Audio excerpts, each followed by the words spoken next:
Blindness is that album that I think in Malice'S wake always wanted to write. A band that have come a long way and are at the top of their game as far as writing and producing and recording is concerned. Captured this eerie kind of vibe on this record, this dark vibe, and I think it's great. Absolutely killer album, start to finish. It's like a 10-hit combo from Mike Tyson. The production on this thing's amazing. The songwriting's gone to a whole new level from what was already a ridiculously high bass. Like the riffs are fucking violent and evil, and the vocals are just harrowing. I try to take a bit of a break from an album after I finished working on it, and I remember when like all the stuff was ramping up for Blindness of Faith, all the promo, and I was like, yeah, now I can sit and listen to it. It's been 3 months or so since I last heard of the masters getting done, and then I just chucked it on in the car, and having a visceral response to, like, say, the vocals, for example, that's something that I can definitely relate to. That was awesome, just hearing it back and being like, oh shit, like Sean really means what he says, and that's really important. Hearing that sincerity in the music is what I think is most important about this album.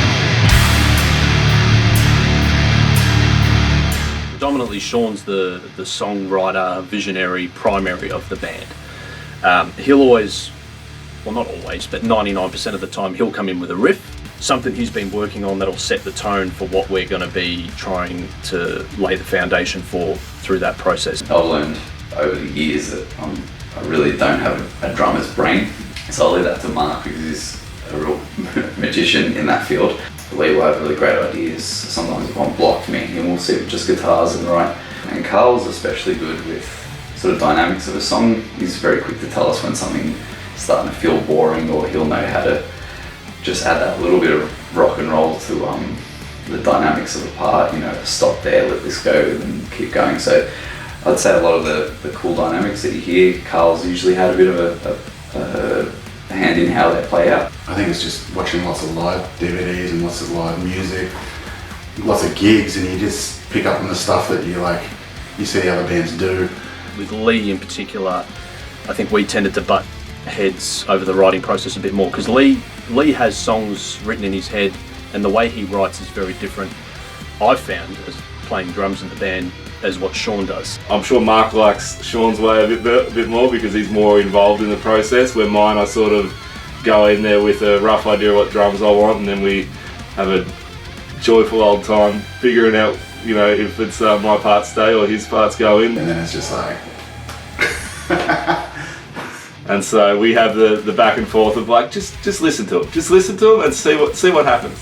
And he'll be like, no, I'm going to write the drums. And I'm like, well, just have a little listen. A little listen's not going to hurt anyone.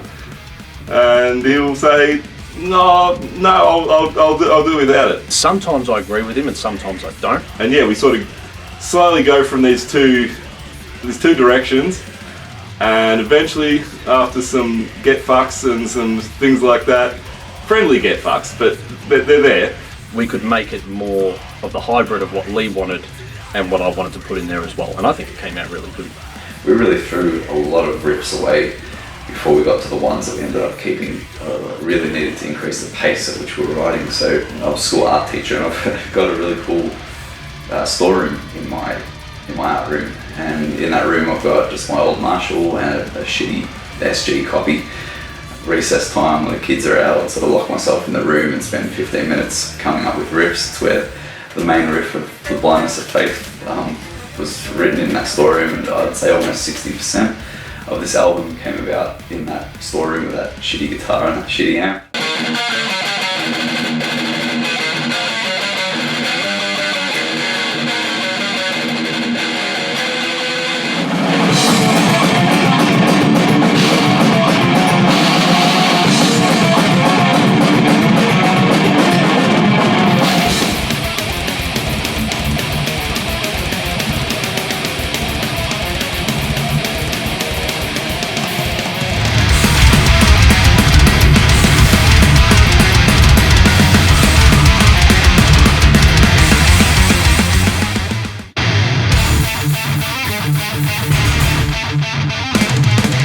Working together on this release, I think, stemmed from sort of the flow we had over the last few times we worked together.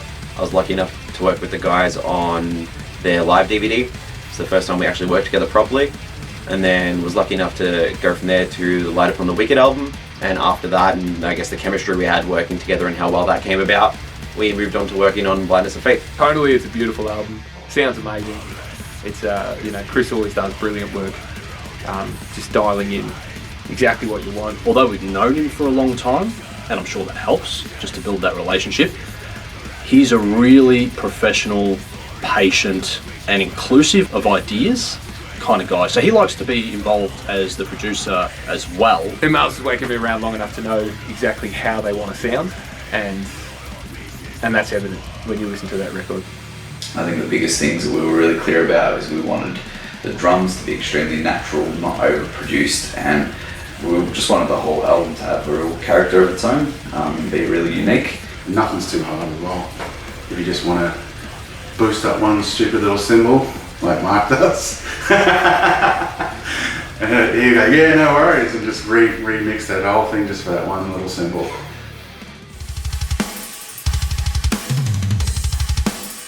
This time around, Mark was more aware of what he wanted from his own drum kit, like what sound he wanted from his own playing, and that was really good for me because it meant I could muck around a little bit more with mic placement, tuning, all that kind of thing, and even in the mix as well, what elements of the kit we wanted to focus on. A big one was, keeping the snare super natural sounding and all the dynamics, but still trying to get a huge amount of punch out of it, despite some of the crazy speeds that are going on. And I think it came out really, really well. Mark's drumming's just got absolutely ridiculous. Just every release it just gets better and better. It blows me away. No, the guy's an absolute beast. He puts as much as he possibly can into the track. He manages to make it still sound like thrash drumming, whilst he's infused a lot of death metal in there too, a lot of incorporation of blast beats in a really tasteful and well integrated way. All the extra bits, all the flair. Like, he's got good character in his roles as well. It's not just 16ths the whole way through. There's lots of little fun bits. I do try and cross a lot of different genres, and I found with this album in particular, more than the previous, those influences kind of came in and blended together really nicely. He plays 2-3 hours a day, sometimes every day. And I think it's just a testament to his commitment to the drums. At the end, so long as you perform, the product's going to be there. I think what's really nerve-wracking about that process on the flip side is that I'm the first one to do anything on the album, and if you're not spot on, you know that it's going to have a flow-on effect to the takes that everyone else is going to do later down the track, and you just don't want it to sound like shit, and you want them to really have the best possible foundation there to work with. You could listen to just the album as solo drum tracks and it would be enjoyable, and it's quite a rare treat, particularly for the thrash death metal genre, to have something so like creative and exciting. It's a big deal.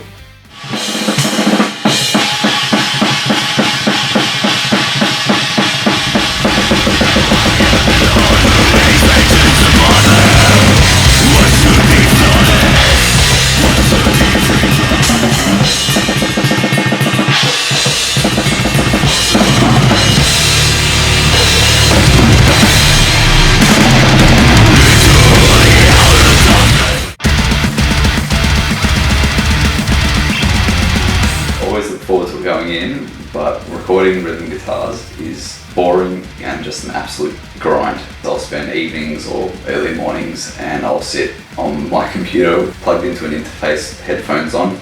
You spend about 30% of your time tuning and retuning your guitar.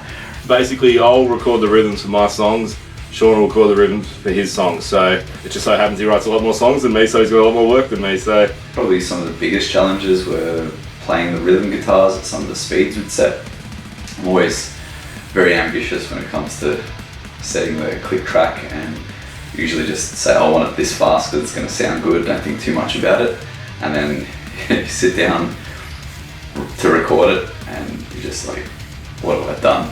The guitars this time around were, I believe, the frameless Cobra head into the actual frameless cab. When I was at Chris's house, I tried out the frameless and I played like a couple of riffs on it. I was like, this thing's fucking shit. I don't even want to put this frameless on my box there. Like, get it away.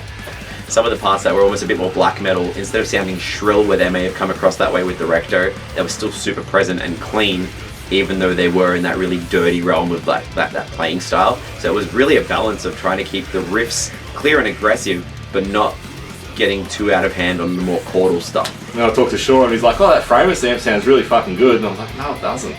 It doesn't at all, but whatever.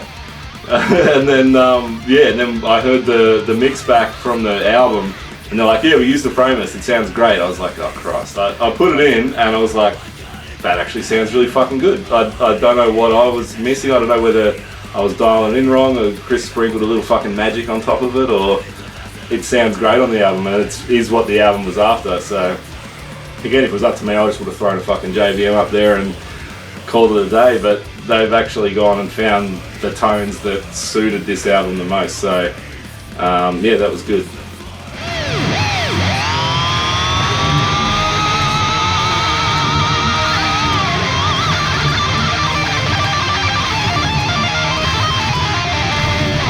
A lead section of a song shouldn't really be transferable to another song. It should be part of the story that song's telling.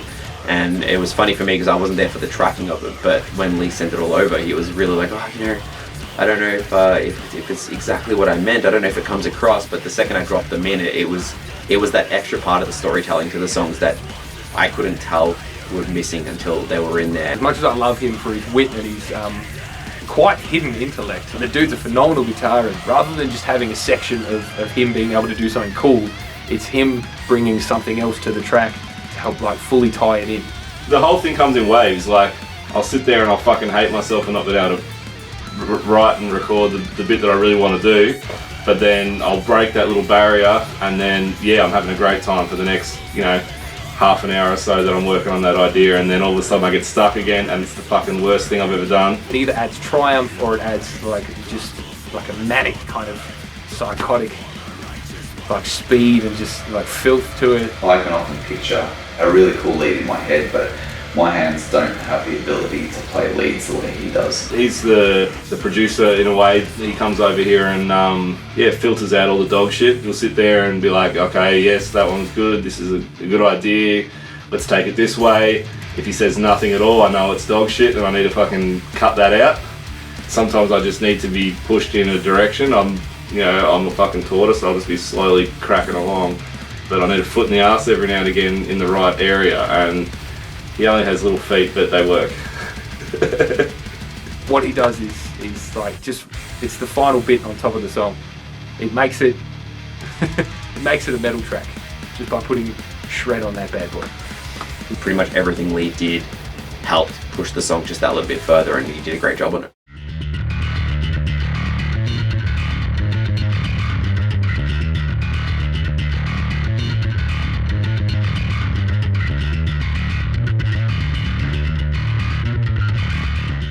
So Carl came in this time playing with fingers, and I'm usually very skeptical of when bass players move to playing with fingers after a pick, because it is a very specific technique and you can't really half-ass it. You can hear it. It's just how it is. Last album I used a pick.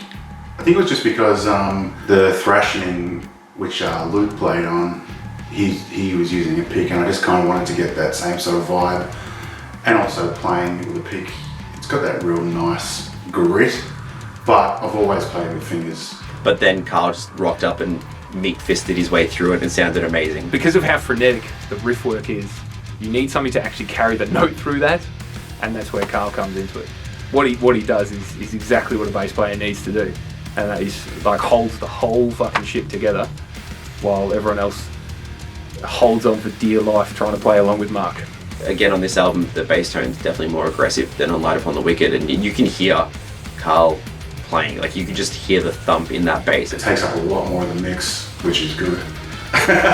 We moved towards more of like a dark glass tone, a bit filthier, a little bit more dirty, and that was a big difference to what the guitars were then sounding like, because the bass really took up a lot of that nice mid-range, and the guitars could afford to be a little bit more scratchy and a little bit more mid-scoop this time. And Chris got an amazing tone out of that thing, so that thing being Carl.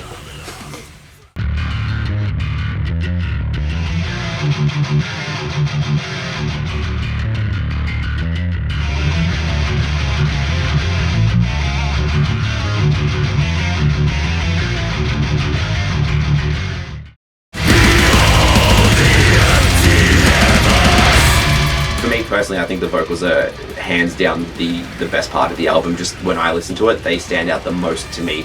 Sean is masterful at what he does, not only at like painting a picture with his words, but also in his delivery of those words. It's the sort of thing you don't hear on many thrash albums. but I think that's what gives us a difference. In a couple of the songs, we've got a bit more of a nasty sort of bloodbath, kind of like, what do you call it, like a raspiness in some bits. If you listen to them isolated, it always sounds strange, but very cool to hear just all these layers of demonic vocals all firing. Engulfed flames of reverent fire, the sickness for the chaos mess, the heathen slaughter in the name of faith, crucified in the presence of your great rage. I just experiment different tones, different registers, and just find out where I want everything to sit, so that when I can go in with Chris, I can just deliver it. And usually it's super smooth, I think, because of all that preparation in advance. This time around, Sean and I were pretty comfortable with the vocal process. We knew what worked and what didn't. We spent a lot of time being creative with it, you know, try this style of vocal, maybe retry the phrasing. Something we did a bit more than on Light Up on the Wicked, I think, was trying different phrasings on certain parts. Behold the empty heavens, where are the lords of light? Darkness endless. This might make me a bonehead or whatever, but the vocals kind of come last for me, unless they're really shit. If the vocals are really shit, then it will ruin a good song for me. I think the trick is taking that age-old theme in metal and actually getting something new out of it, which I think Sean did. He focused on certain details and aspects of the blindness of faith, of religion and stuff like that. It's just fucking bleak, and it suits the record to a T. And I'm not even going to call out certain songs from bands that I love, but far out, when you're starting to just swear unnecessarily to make up for a lack of vocabulary or just to sound like a teenager when you're in your 40s. We didn't do any of that. I think he wrote intelligent lyrics that matched the themes. Like, by the end of that album, if you still think people are good, you haven't paid enough attention. And that's a testament to Sean's incredible abilities as a songsmith. What I would do generally, usually at 5 in the morning, try and find a cafe that was open. So I'd sit there with my headphones and a copy of the demo, and just with a sketch pad, start fleshing out songs. And it probably took about a month and a half to get the album completely written, doing that, every second day. So yeah, I don't like bonehead stuff, and Sean doesn't write bonehead lyrics. Everything he writes is really well researched. I don't understand half of what the hell he's writing about, because he actually takes the time to look at it. I can rest assured that Sean's done homework and that the lyrics are good, and then I go back and read it and I'm like, I don't actually understand what the hell he's talking about because it's that bloody good. Research a topic, if it was something that had a history sort of base or scriptures, and just really look for different passages and just scribble down anything that sort of jumped out. And then I'd base the lyrics on things from those scratchings that I'd come up with. And Unbound Sinful Light, I think, is the best lyrics on the album. It's one that you should definitely read. If you can't hear them, you should definitely read them and understand where he's coming from in that one. And if the music's doing that for me, and the vocals are really good in the end, and you find out they're not shit, that's just the icing on the cake, and it's great. You could be singing about, well, don't sing about unicorns, but you could be singing about Satan, you could be singing about the government. I don't really care. In this case, organised religion. Just put some thought into your vocals.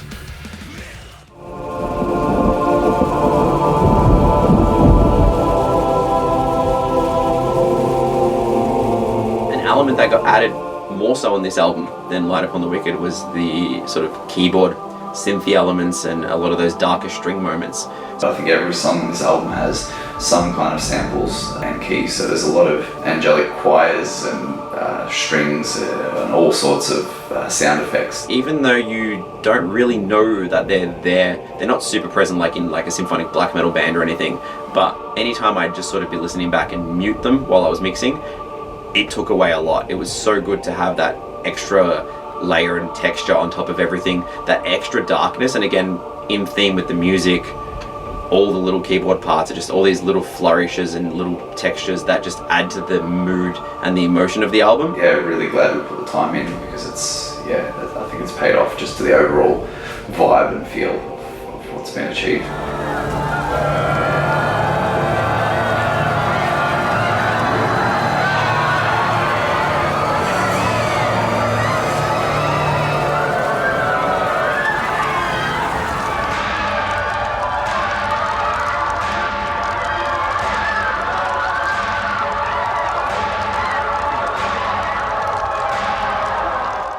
with the To Die As One, I had that, I wanted to do a Jim Jones song, basically. The quintessential cult gone wrong sort of thing.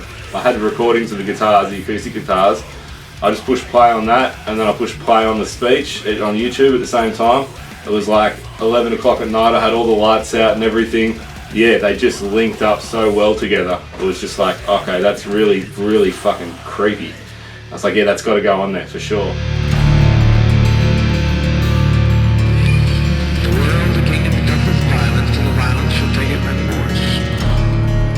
If we can't live in peace, let us die in peace. Please, for God's sake, let's get on with it. We've lived as no other people lived in love. We've had as much of this world as you're gonna get. Let's just be done with it. Let's be done with the agony of it. Can some people assure these children of the relaxation of stepping over to the next plane, the next plane, the next plane?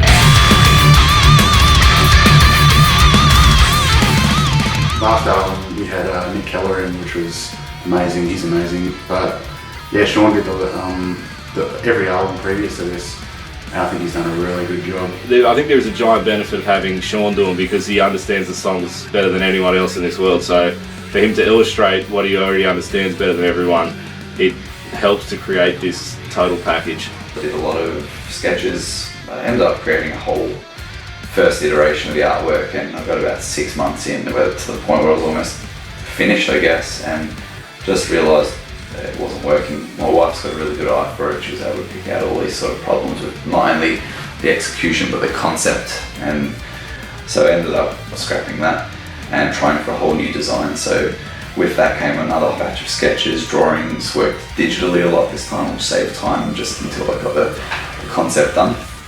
But in the end, that wasn't really doing it for me either. So I actually started a third time, drawing after drawing. It started to take shape and work, which is a little bit exciting for me. Usually, in the past, jump in way too early, trying to do the final product and just have it not work. So yeah, this time around, put a lot more pre-work in. Did paintings on the iPad first, just to see how it would work. And I even did a photo shoot with all the guys so we could get reference material. Yeah, we went down to Williamstown Beach and had a bit of a frolic in the in the ocean. There's a couple of us giving each other tombstones in the water, so Sean could get some action shots, just so he could paint the people drowning. And yeah, it was a bit of a weird time, but you got 4 blokes in the freezing cold, wrestling in the ocean. We'll start with, I fucking love a day at the beach. For anyone that knows me knows that the fucking beach is the most evil place in the world. You know, Sean, being a typical artist, wanted to really get things to draw from as he could for his artwork, so we all went down to the beach and yeah, splashed around in the water like some fucking idiots. But again, the photos look sketchy, but the actual paintings of the photos don't look as bad, you know. For me, I was actually splashing around for my life. Like I hated being there, so it worked out well in the photos. In the end, there's still a lot I would change or do differently if I was to, do it again. But I can say that I'm really proud of it and that it captures the feel of the album. I'll try and top it for the next one.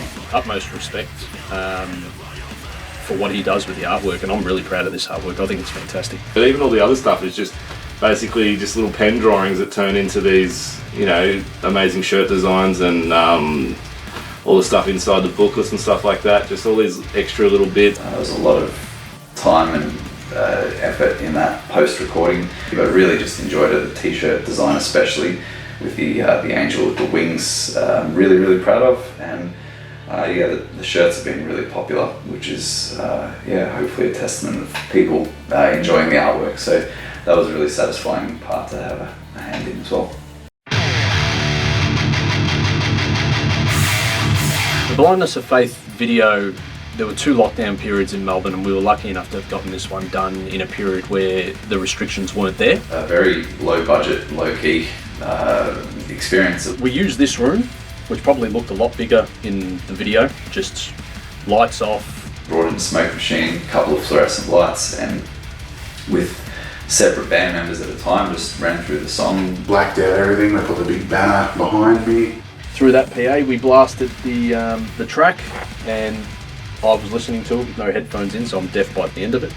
Probably took 4 or 5, maybe even 6 straight playthroughs to get a few that we were happy, because I make mistakes, and sometimes I wasn't getting a full take perfectly well, and I was dropping a stick, or I was playing something that was completely different to the album. And yeah, in the end, most of the, I guess what's sort of made it look more high-end than just jamming in your rehearsal room was just the way it was cut together, using Premiere to add lighting effects and strobes and all sorts of other things you see in the final result.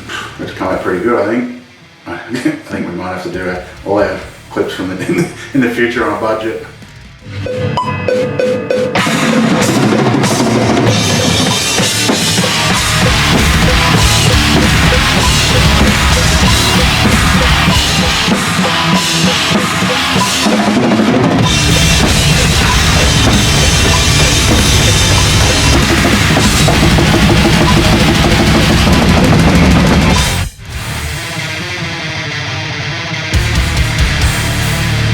Well, that was an interesting photo shoot. We were all in severe Melbourne lockdowns at the time, where we couldn't go to anyone's houses or see people. So what I said to the guys is, can you go to your bathrooms or wherever it is and just get a photo of your face, looking a little bit serious, and just strong lighting in a dark room, and just send it to me so I can knock it together. Yeah, it was basically take a photo of yourself with some light, and Sean will Photoshop it. But unfortunately, you can't Photoshop ugly. Yeah, in the end, did that. Some of the photos are pretty funny, especially raw. At least I didn't look like I had a bell end for an head, and I should be hanging out in the fucking hills have eyes. So I'll just go that far.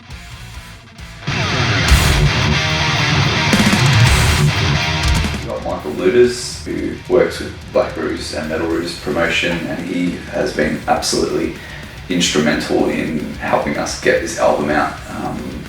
In the absence of having a record label, having an independent person to handle your PR has just been the best thing we've ever done. With the Blindness of Faith, it is an amazing release, so a lot of media already responded straight away to me without following up and saying wow, what a great release. And he's managed to get us just endless reviews, interviews, just really put the album in front of so many people. The PR agency normally have contacts around the world with web scenes, blogs, radios, what bands have mainly not, they're having their fan base. And if you work very hard a long time to write music, record it, and you release it, and you just release it to the fans you have on your Facebook page, I think it's really a waste of an amazing release. So he's really worked his ass off to get our album out, and yeah, it's just been such an ally and someone I cannot recommend highly enough. That was In Malice's wake. Very aggressive thrash metal. The drummer is just insane. Double kicks, snare hits, just insane. The riffing, yeah, it was okay. It wasn't super wowing me. Have just stepped it up, and they have delivered another brutal thrash album. And still keeping those thrash metal roots and incorporating the more darker lights into their music. Old school death metal mixed with thrash metal, and they do it brilliantly. You listen to that album from start to finish, and it's just, you get the best of both worlds in a very tasteful way. It's been great seeing their progression over the years. So you can really hear now the band has stepped into their unique sound and really run with it. So I think that's really great that they've done that on this album. They've really got that distinguished sound going on, which I love in a band. It shows how far they've come as songwriters and just producers of music, and as musicians themselves. It's their best work It's the best thing they've ever released, and I loved album 3. I loved Light Upon the Wicked. I was blown away when that came out. I was so stoked with the direction that the band was taking from that point, and for them to build on that and go even further and just fine tune it. I'm very excited for what album 5 brings. I love this album from start to finish. I think it's fantastic, and I think these guys deserve all the praise from the metal community for doing a release like that on their own with no label support. I think the greatest possible legacy you can have is having forged your own unique sound, which will outlive you. And this band has certainly done that and continues to do that with every new release. And this release in particular is absolutely in a class of its own. Thanks for everyone who fucking got on board and pre-ordered and did all that great stuff. So it definitely gives us the energy to, not make it 5 years next time. I've already written one riff, so fucking look out. Yeah, album 5 in 2025.